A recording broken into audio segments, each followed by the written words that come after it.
Good morning everyone, my name is Andrea Trendon and I am here to discuss to you on how to use the Google Classroom. So una, ano nga ba yung mga materyales na kailangan natin para makagamit tayo ng Google Classroom? Syempre una, meron tayong laptop, tablet, or kaya naman cellphone. And syempre kailangan din natin ng internet connection at Google account.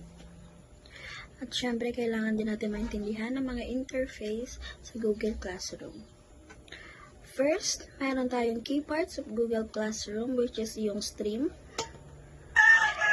Number 2, meron tayong tinatawag na classwork kung saan dito natin makikita yung mga assignments, quizzes, and materials. Pangatlo, meron tayo dito yung tinatawag natin na people kung saan makikita din natin dito yung ating mga teachers at yung ating mga classmates. Ngayon, alamin naman natin kung paano ang mga step-by-step sa paggamit ng Google Classroom. Para sa step 1, kailangan natin i-access ang ating Google Classroom. Siyempre, open natin ang web browser. Pumunta tayo sa https://classroom.google.com.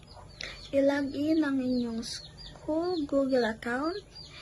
Dapat ang inyong email na nagtatapos sa @gmail.com or ang inyong school domain. Step 2, join a class. Once logged in, click the plus button at the top right.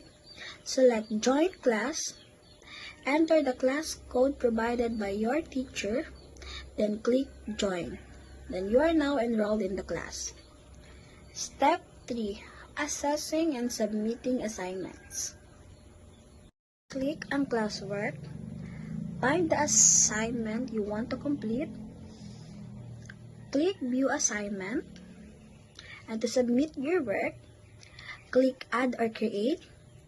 Choose File Upload from your computer or drive, then Google Docs, Slides, or other file types. Once your file is uploaded, click Turn In, confirm. Your teacher will see your submission.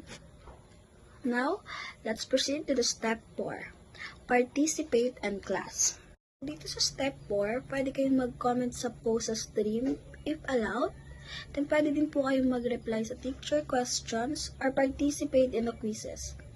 Pwede din nyo dito makita yung mga due dates ng announcements sa stream o kaya sa classwork tab. At para naman sa step 5, ito yung tinatawag natin na check your grades and feedback. Go to classwork, view assignment to see feedback and grades. If your teacher left a comment, read it carefully for improvement.